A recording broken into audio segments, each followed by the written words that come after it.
I know that it's difficult to talk about Donald Trump and Benjamin Netanyahu without talking about all the baggage that comes with it and without being influenced by how people feel about them. But let's try and just talk about this one specific issue, which was America's bombing of the IRGC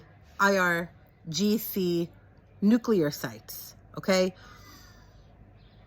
This was a very important and bold decision, and it was a decision that had to be made. Had America not made the decision to bomb these nuclear facilities, that also would have been a decision. And sometimes waiting around and not doing anything is the worst thing that you can do. I want to tell you about the most horrifying picture at the Yad Vashem Holocaust Memorial Museum in Jerusalem. That picture is not a picture of the atrocities that the Nazis inflicted upon the Jews and others. That is a picture of American intelligence showing the camps. It's like an aerial intelligence satellite, some sort of a picture that they had.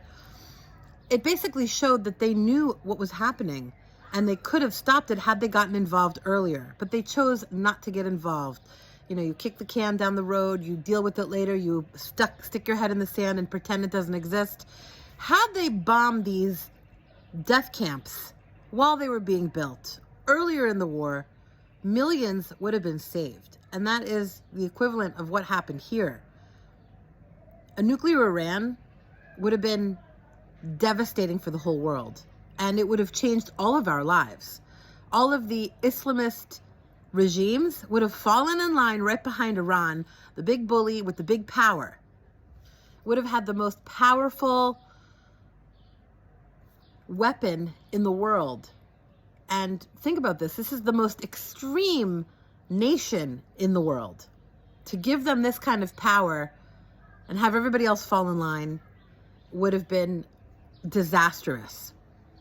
Okay, so think about like your own middle school bully, right? Like, let's take this down to terms that maybe we could all understand. I had some bullies when I was in middle school, and a couple of them were on my bus. But this is actually a story that ended up well for me, because after they pulled my hair and called me names and did a bunch of stuff, I had had enough.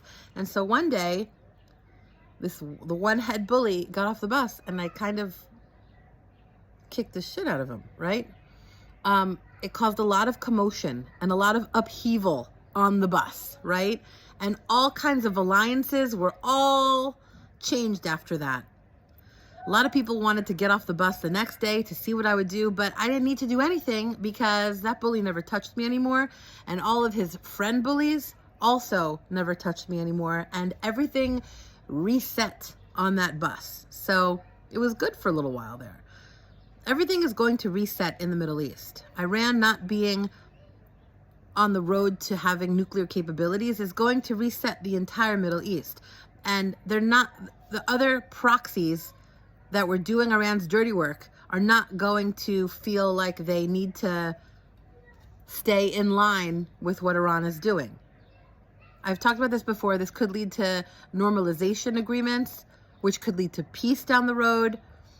But you can't be bullied with a nuclear weapon. And also, power begets power. Like you know, think about it. Think about any movement, feminism, you know, like civil rights.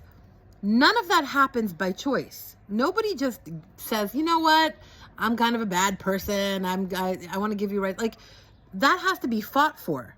Okay, Iran is not going to just give up their aspirations of creating a global caliphate and murdering all the Jews and murdering the West, taking over the West and murdering people. Like, they're not going to just give it up. They have to be forced to give up that fantasy.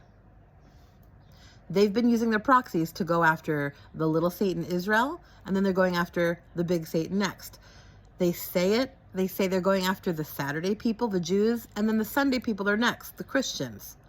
So these fantasies that they've been espousing for decades aren't just going to give up because somebody says you're not playing nice. They have to be forced. And these two leaders made the decision to force them into a position where maybe they have to make a diplomatic agreement. Diplomacy doesn't just happen. First comes force, then comes diplomacy.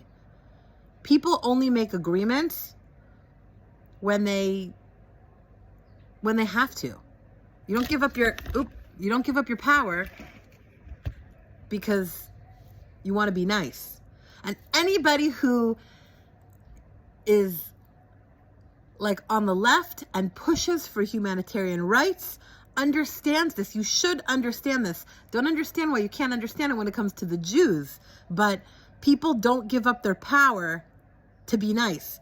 They have to be forced to do it. And in Iran's case, they're being forced by the United States because they're not going to have the nuclear capabilities. And that is a good thing. Not just for Israel, but for the entire world.